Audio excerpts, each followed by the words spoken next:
Hi Sag, Amanda here. Welcome to Unseen Hands Healing. This is going to be your shift reading for the month of November. So we are deep diving into Scorpio season, right? This shift is a big one. The veil is thin. We are accessing other planes of reality, other deeper worlds, perhaps the underworld, okay? The depths of the ocean. That's where we're diving into this month. And so normally with these shift readings, I use a format that shows the shape you're shifting out of, the shape you're shifting into, and what that shift looks like. But for these readings, because we're in Scorpio season, I'm going to pull a card for what is coming up from your unconscious, what's coming up from the underworld for you, and how is that shifting you over the course of this month, right? So that's the format here. So before we get into the cards, I'm using the Mary L Tarot. Before we get into that, the meditation that came through when I asked your energy to come into the space was orange juice being poured through a strainer and all of the pulp being strained out of the juice, which I don't know why anyone would want to do that. I am a full pulp kind of creature, okay? But to each their own. There's something here though about needing to strain out. It's like there's a twofold thing happening. The liquid needing to be strained so that it can flow easily, so that something can drain out easily. That's what I was feeling. But I was also feeling wanting to catch the nutrients, catch things that you wouldn't normally see in order to look at it. That being the pulp. The pulp is where so much of the nutrients is, right? But it's the part that many people want to strain out and then throw away. I see you wanting to strain it out so that the flow can be easier. So that something about it draining easier. The liquid drains easier when it's not chunky, okay? But instead of throwing away the chunky bits, it's like Scorpio season is asking you to look at the chunky bits.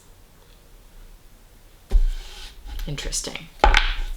Let's jump to cards. So I'm going to get a couple shuffles going here. And Sag, we're starting out by asking,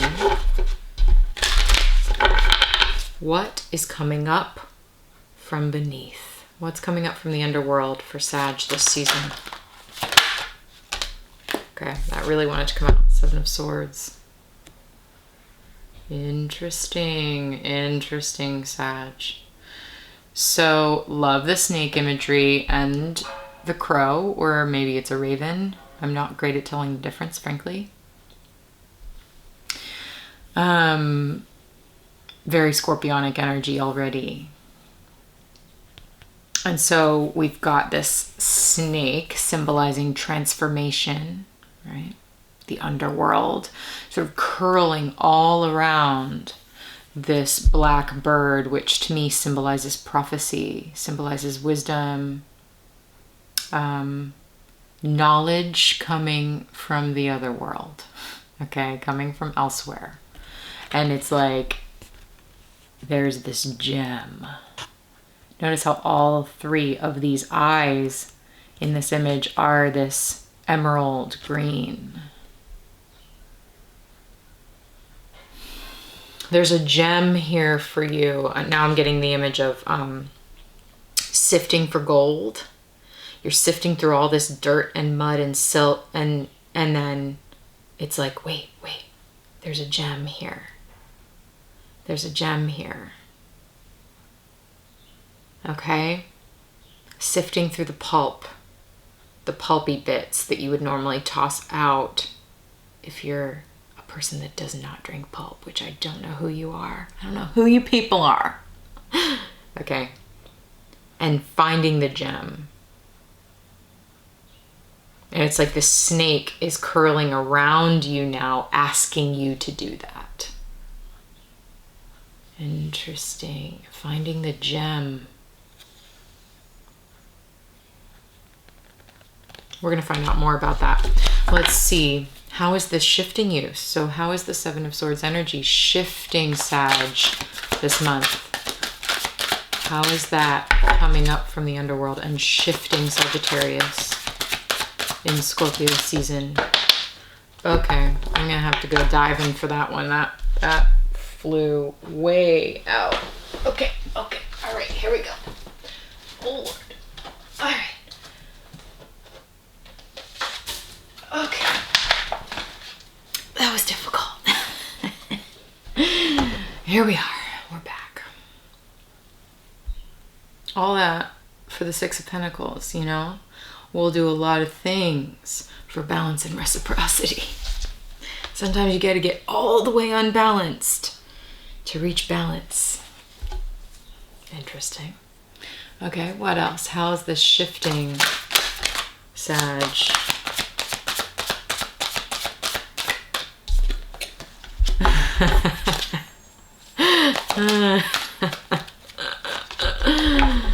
That's good. That's good. We got the Three of Cups out next.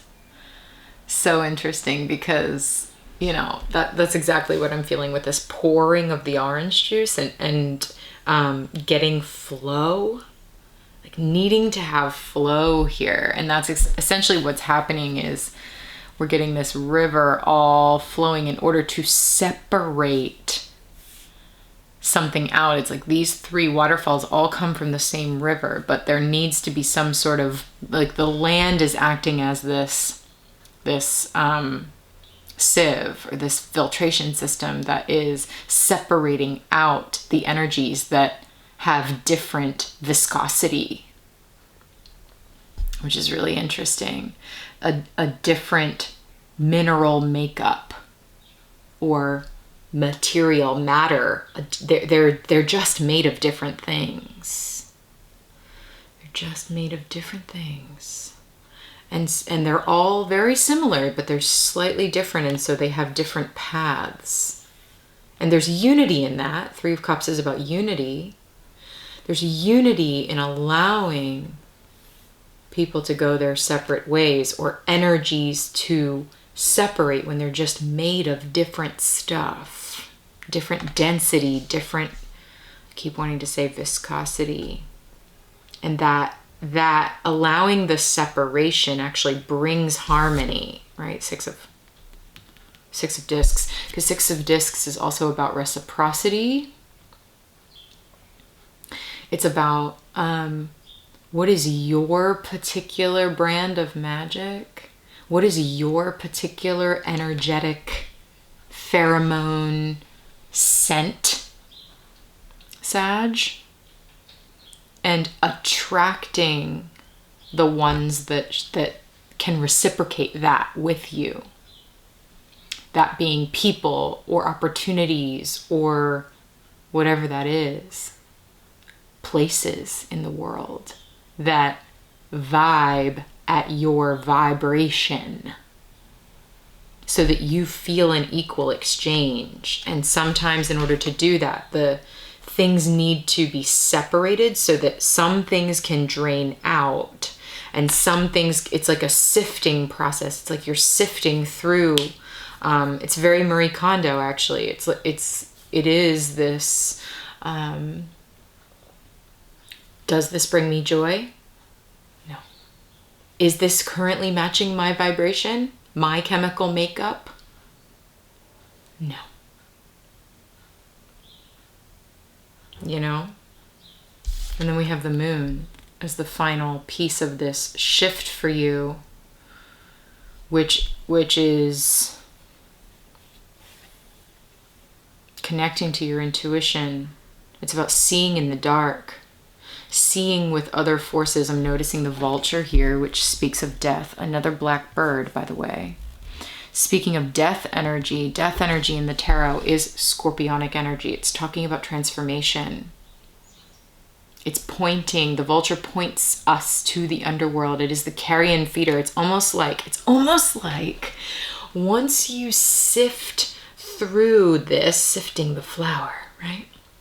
Once you sift through your belongings, your friends, the people in your life, the work opportunities, the projects you're working on, the places you're living in, the things you're surrounding yourself with. Once you sift through all of that, whatever's left that needs to be discarded, it's like this vulture is here to gobble that up. That's what carrion feeders do. They take the things that are rotting and need to compost, and they help that process along. There's a release with this moon card that I'm seeing.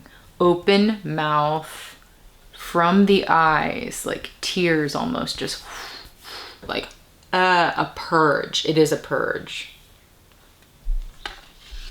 A purge in the moonlight. A purge in the moonlight, my friend. Which is interesting because the full moon coming up here is about release. I think it's November 12th, I want to say. Right after the 11/11 portal, November 11th, 11/11. There's a purge. That's what this is really about. Separating things out, allowing them to go on their own journey. Wow, Sag, interesting. So now I'm going to pull a card from the Octospamen deck here and see if we can get a particular energy that is here for you to consider during Mercury retrograde. So Mercury retrograde being in Scorpio with all of these other planets, Venus, Mercury, Pallas Athena, soon Mars, the Sun, and at the time of this recording, the Moon. All of these planets, these energies in Scorpio, and then Mercury retrograding through Scorpio. There is this real sense of reviewing from the underworld, you know? Mercury retrograde is a time to kind of sit back and revisit everything, maybe release some stuff. It is actually, Marie Kondoing is like the perfect Mercury retrograde thing to do, and that's totally what this energy is about. So let's see. And you do that, you know, we have these periods of reassessment a couple times a year through Mercury retrograde so that we can then move forward in like a cleaner or like fresher energetic place, in more alignment with ourselves. Okay, so let's see what this cheeky, fun, sarcastic, scorpionic deck has to offer Sag for Mercury retrograde. The message for Sagittarius specifically for this Mercury retrograde.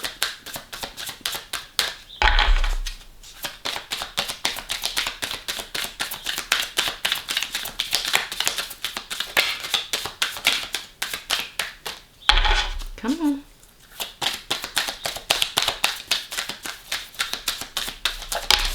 There we go. Okay, perfect. That's some retrograde energy there. Make peace with the past.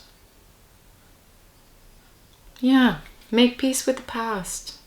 And this is, I love this deck because the only people or figures in it is Octospamen herself. So this is really telling you to make peace with past self. Make peace with versions of yourself that you have been. That's part of this sifting, sieve process so that you can move forward in the flow that you are really meant to move forward with. And that feels attached to the Seven of Swords energy. What is coming up from underneath. The Seven of Swords can sometimes talk about how do I want to put this? What is this talking about for you?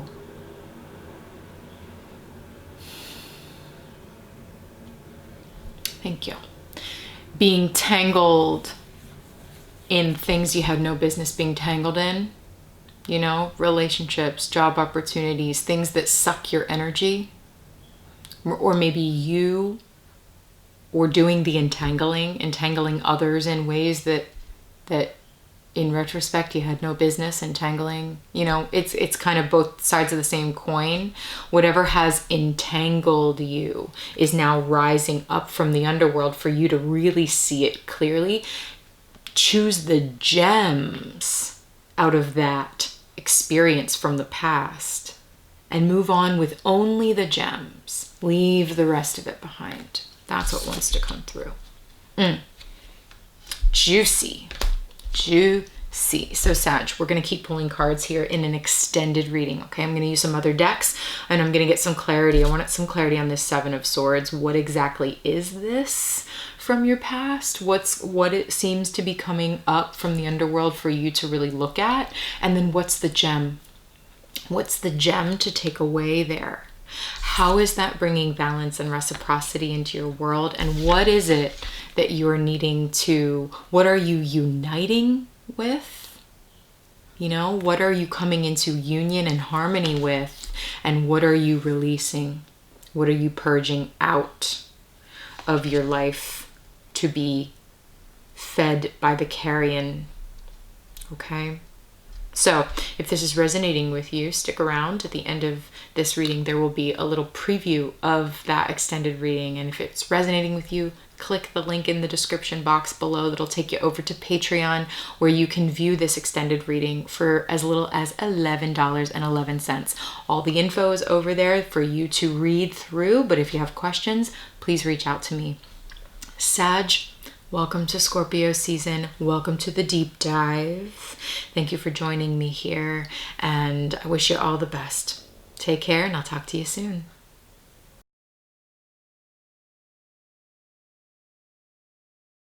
I guess you're releasing a past version of yourself, and you're moving on to calmer waters here, which is, you know, bringing balance, union with self, mind, body, spirit, and a purge, a release. So let's actually start with the moon. Let's start with the release. What's being released? What's being purged?